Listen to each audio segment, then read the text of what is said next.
On January 1st, 2026, Washington State hit car owners with the biggest tax increase in modern history. Registration fees jumped 37%. Rental car taxes more than doubled from 5.9% to 11.9%. A new 8% luxury tax hit anyone buying a vehicle over $100,000. And existing car owners, people who bought their cars years ago, now face higher renewal fees just to keep their registration valid. This isn't a tax on the rich. This is a tax on everyone. And it's happening in a state where 75% of families can't afford to buy a home, where the median house price is $595,000, and where the average household earns $94,605 a year. Washington just made it more expensive to own a car in the 7th most expensive state in America. And ordinary people are getting crushed. Let me show you exactly what changed on January 1st. Under Senate Bill 5801, passed in 2025 and effective January 1st, 2026, basic registration costs for passenger vehicles rose according to vehicle weight. The registration renewal fee increased from $8 to $11. That's a 37% jump. The vehicle registration filing fee went from $4.50 to $6. The certificate of title filing fee rose from $5.50 to $6.50. These increases apply to everyone. If you own a car in Washington, you're paying more to renew your registration starting this year. It doesn't matter when you bought the car. It doesn't matter if you're driving a 15-year-old Honda Civic. The state is charging you more just to keep your plates valid. Then there's the luxury vehicle tax. Effective January 1st, 2026, anyone purchasing a vehicle with a selling price or fair market value above $100,000 must pay an additional 8% tax on the amount exceeding that threshold. That tax is collected at the time of purchase or lease and applies in addition to existing retail sales tax and motor vehicle sales tax. Here's what that looks like in practice. A buyer purchasing a $150,000 luxury SUV in Washington now faces a $4,000 luxury tax on the $50,000 above the $100,000 base. Then they pay the standard combined sales tax rate, which can approach 10% in some jurisdictions. Analysts warn that the overall tax burden in such transactions could exceed 18% once all levies are combined. On a $150,000 vehicle, that's $27,000 in taxes. You're paying $177,000 for a $150,000 car. But here's the part that hurts ordinary people. The state also elevated the motor vehicle sales tax from 0.3% to 0.5%. That applies to all vehicles, new and used. On a $30,000 car, that's an extra $60 in tax. Add it to the local sales tax, and buyers in King County are paying over 10% total. A $30,000 car now costs $33,000 after taxes, and rental car customers are getting destroyed. The additional sales tax on vehicle rentals of less than 30 days more than doubled from 5.9% to 11.9% as of January 1st. That's a 102% increase. Rent a car for a week while yours is in the shop. You're paying an extra 6% in taxes. Business travelers, tourists, families who need a rental after an accident, everyone is paying double the tax they paid 2 weeks ago.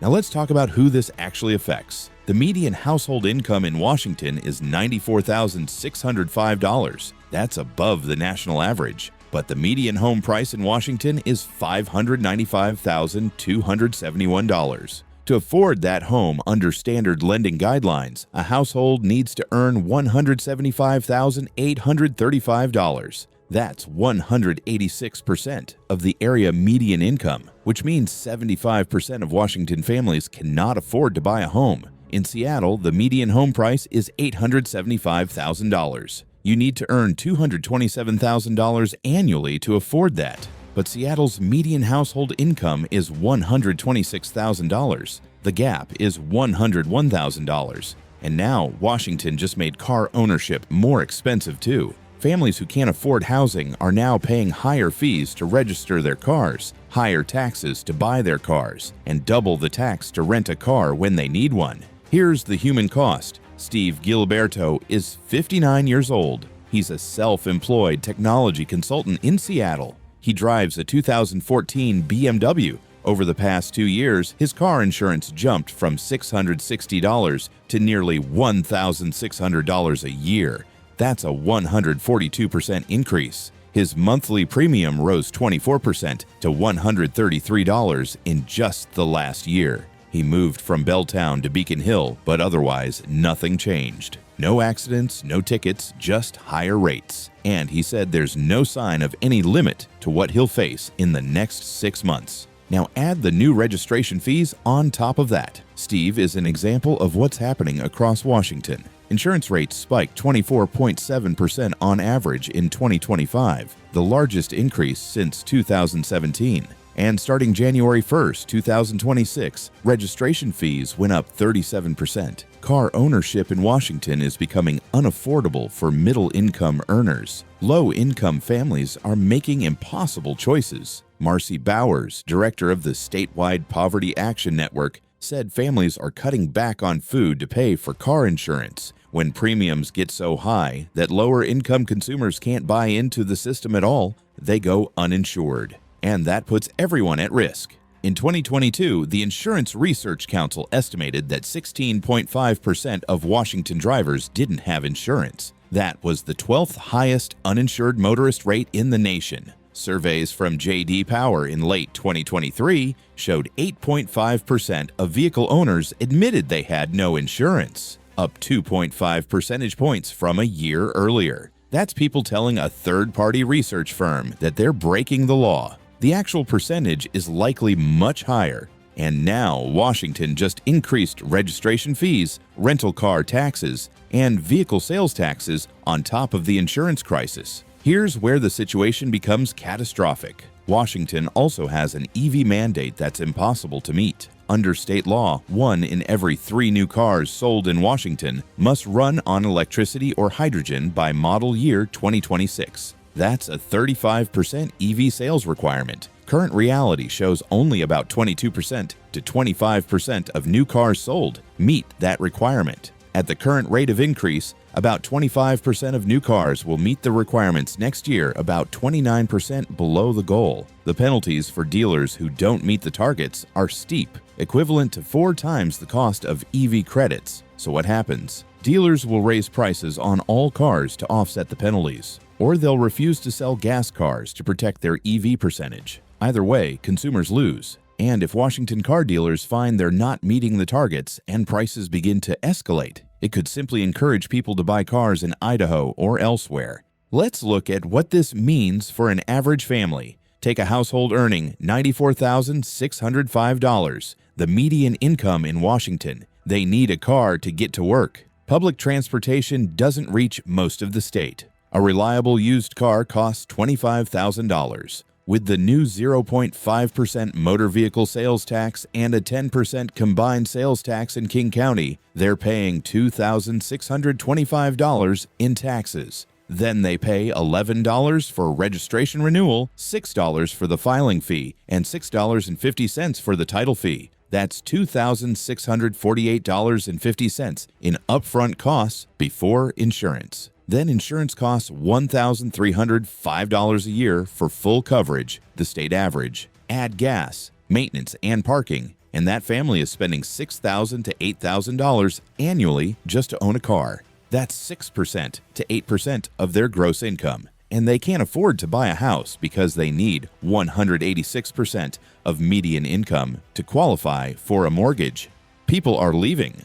Between 2024 and 2025, Washington experienced significant outmigration. Median home prices in Seattle are $750,000, far outpacing wage growth. Southeastern states offer lower taxes, cheaper housing with median home prices under $400,000, and business-friendly environments. Washington ranks 45th in business tax climate, deterring job creation. Energy prices, driven by restrictive policies, are among the highest on the West Coast. And now, car registration fees are up 37%, rental car taxes doubled, and vehicle sales taxes increased. The state budget grew 8% over the prior cycle, far above inflation. Instead of addressing affordability, Washington is raising taxes and fees on everything. And ordinary people are fleeing. Here's where we stand as of January 10th, 2026. Registration renewal fees up 37% from $8 to $11.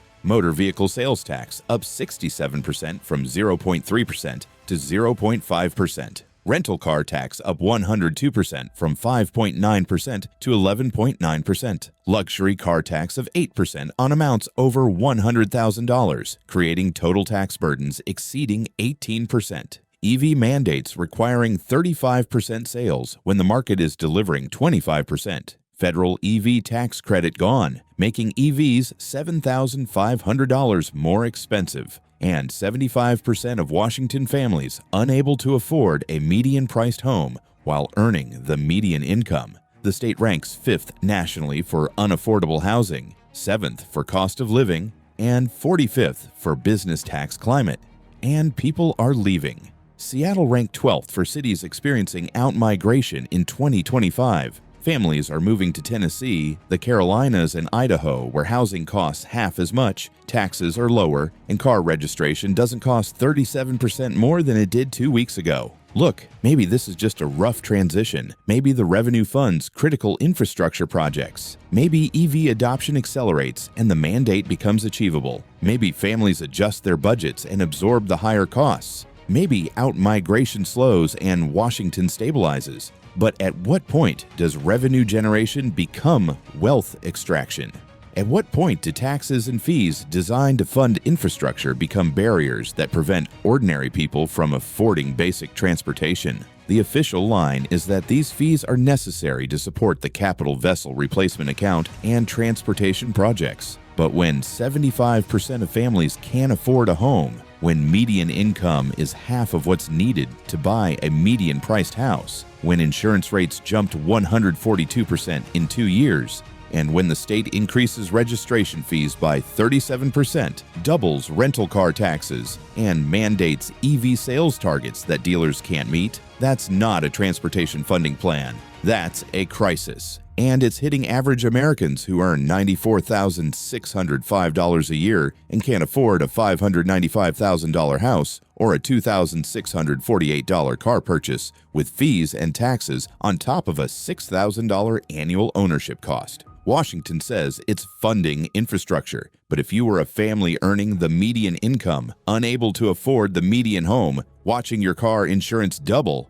and then getting hit with 37% higher registration fees on January 1st, would you stay in Washington? Or would you move to Idaho, where housing costs $400,000 instead of $750,000? And car registration doesn't require legislative approval to stay valid? The answer is obvious. And Washington is about to learn what happens when ordinary people decide they've had enough.